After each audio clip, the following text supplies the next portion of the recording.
Hello, Tansi. We last left off at the end of chapter 5, book 2, Search of the Green Valley by Grandmother Gentle Bear.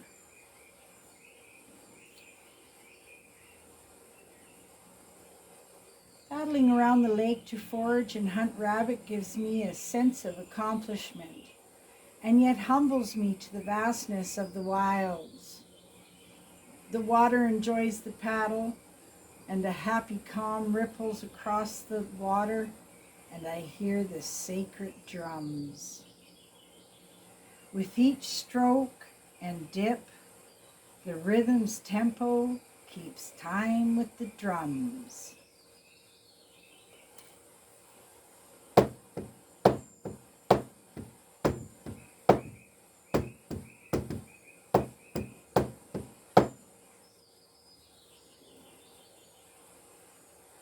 Takes my memory and spirit to another place and time, a memory in my DNA that's joined by threads and ribbons and wakes me from an ancient sleep. I follow the spirits as they weave through the forest, sounds of laughter and life, and the paddle pulls me to shore.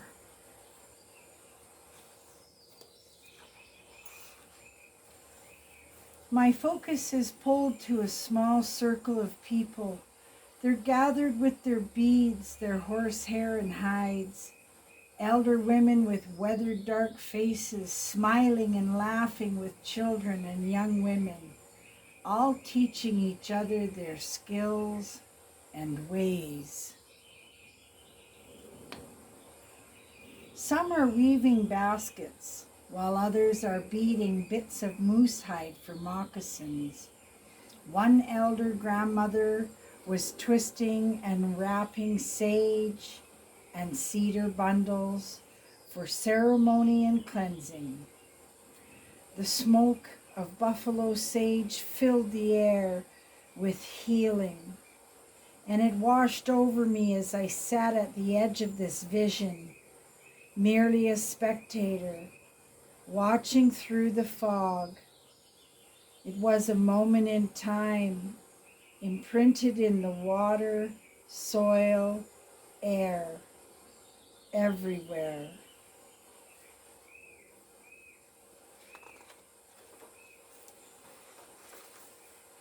It flowed through every blade of grass, every flower, every tree, an undeniable energy. The animals knew it. They're part of it too. The life force of God and nature. It flowed up through the bare feet and out through the fingertips, swirling around in my brain with affection and wonder. It feels great to be alive and well with nature and her surprises. It's as close to heaven on earth one could get, and I will drink it in as much as possible. Daily blessings, one at a time, never taking it for granted, and thankful to be part of the great circle.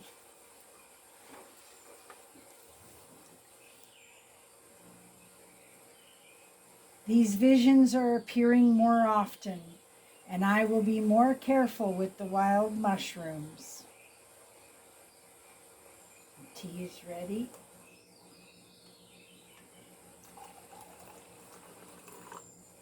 It's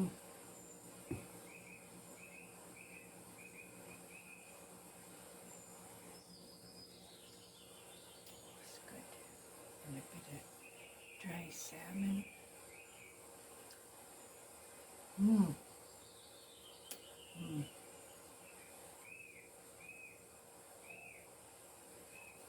Kunji.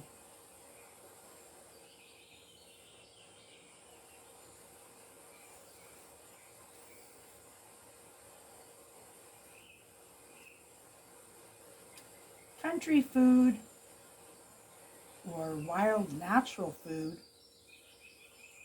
is seasonal and storable. It takes planning and hard work, but I turned that work into a foraging adventure or a hunting adventure, hiking, taking my time, always looking at my surroundings. And once you know your greens, your fungi, your nuts, your berries, etc., you learn that each season brings rewards.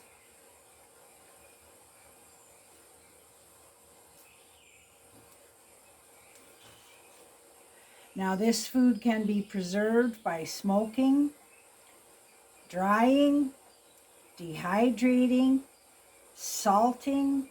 In the winter, it can be frozen, and then there also is a fermentation process.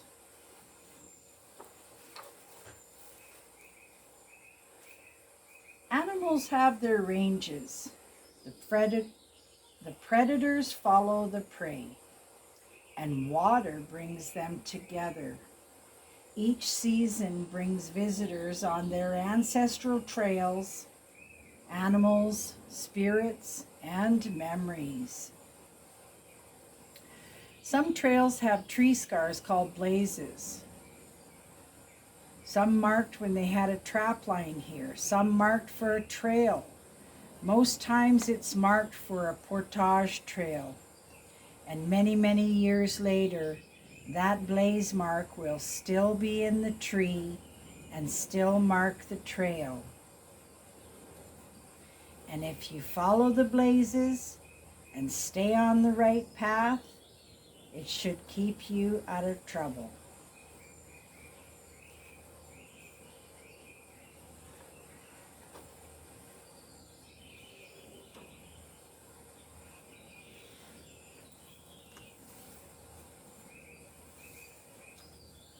As the paddle pulls me along, I continue to enjoy my surroundings, my sanctuary. I can still hear the drums keeping rhythm with each paddle, dip, dip, dipping. As the cabin comes into focus, the bird songs welcome me home, and I pull the canoe on shore. As my feet felt the familiar ground and my ankles steadied, a relaxed warmth calmed me. Time for a good hot cup of tea.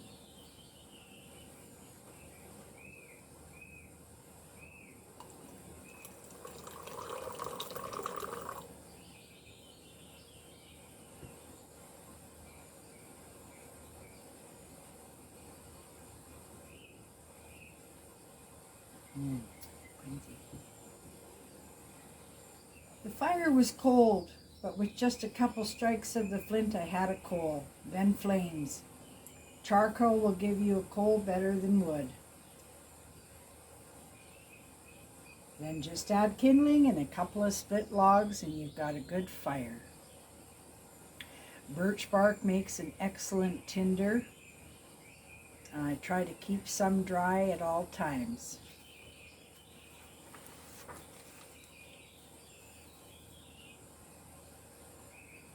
Wild swimming, but not too deep. A quick wash, a rinse, and I'm ready for a good night's sleep.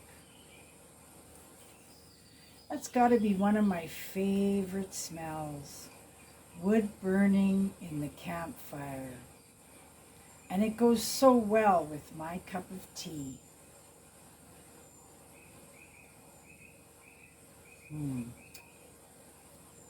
The days are getting shorter and the nights a bit cooler, and fall is on its way. I see trees far off in the mountain turning orange and yellow, and soon these trees will begin to change color in a wave across the forest, amongst the pines and birch and larch and elm, songs of color sung for our eyes. Maples, bright red, while pine trees keep their color. It brings beaming smiles and long, long Indian summer days that are still sunny and warm. But slowly the days get shorter. All life is preparing for the big freeze and the long sleep of a cozy winter's nap.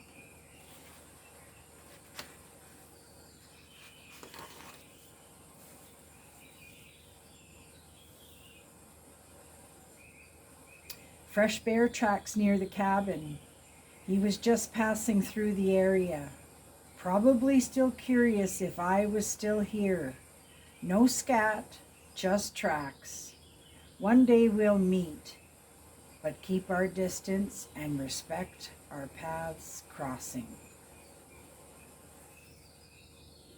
It's a wonder of nature, the instincts when animals choose a sanctuary, a safe place for birds to sing, find a mate, make a nest, lay eggs, and raise their chicks. Small animals like mice and squirrels and weasels follow suit, which brings in the predators like coyotes, wolves, foxes, and even bears, and once in a while a cougar. It takes a whole lot of creatures to make this circle of life go round and round.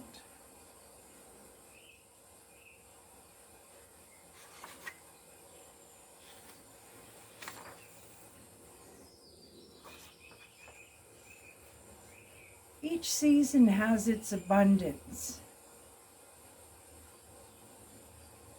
It's about drive, excuse me, and persistence. Sure, I have my laid-back days, even lazy days, but most days there's plenty of things to do. You can live 3 weeks without food, 3 days without water, and 3 minutes without air. And as my friends in the Lakota tribe say, Min Wikoni, water is life. An underweight fox has been limping near camp. The Steller's jays and the Gray's jays warn me with squawking and jumping from branch to branch. Fox looks up as if to say, shh, quiet, I'm trying to blend in. I'm not concerned. He's wounded and limping. He'll eat the mice and keep his distance if I don't invite him over. And a barking dog or fox near camp is a good alarm system from predators. I hardly see Mr. Cougar anymore. He's moved up to the high country where wild goats are abundant. The sounds of cougars in stress can send people fleeing from the woods as though they've heard the cries of Sabe, the hairy man, Sasquatch. But it's just cougar.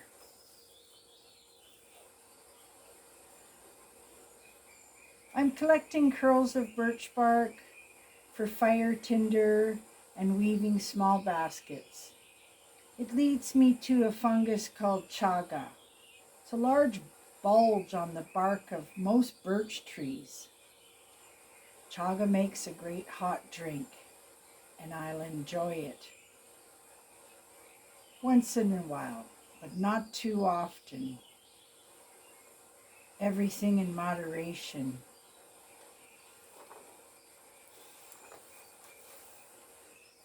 The pemmican is dry, and it's traditionally pounded down with coarse bison meat and mixed with equal amounts of rendered fat and berries.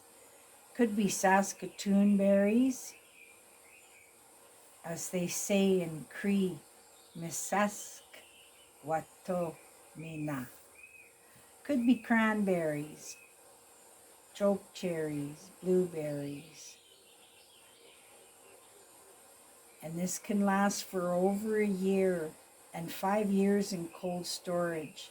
It's good trail food, survival food real country food, and pemmican is very important. Moose meat, deer, or elk can also be smoked and dried and pounded into coarse powder for pemmican. The walls of the cabin are now full of shelves and hanging baskets. Each basket holds stores of food for the coming winter.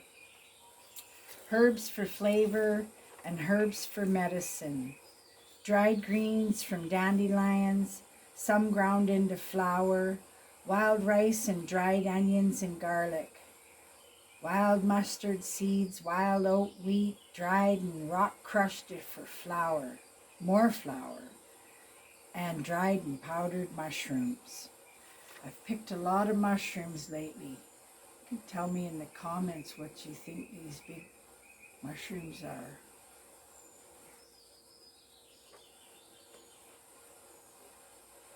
Dried rose hips, and a multitude of berries, and some dried whole, and some powdered for pemmican. Smoked and dried fish of all types, and of course some venison dried into jerky. There's a great deal of satisfaction and security knowing that you can make it through the cold months ahead. There's a small dugout cellar near the tree cache. There's also some food stores for backup in case the winter drags on. This is where I'll hang deer and butcher the meat for drying and smoking. And it's almost time for hunting. A deer or two, or maybe a moose. That would get me through the winter for sure. There's still a lot of work ahead. And I have to make sure the smokehouse is ready and well stocked with alder wood. In the baskets I have some also sweetgrass, wild celery root, mountain sorrel, some pine tips, Saskatoon berries, and sages.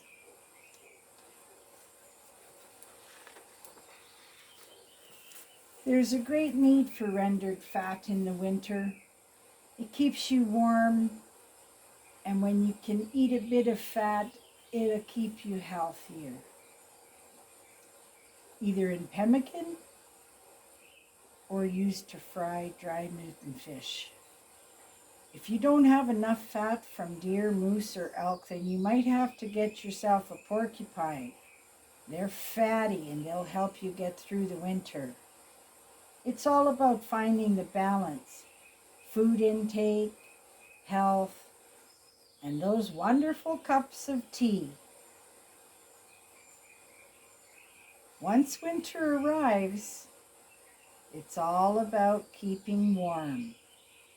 Plenty of wood stores, food stores, and water until the snow falls.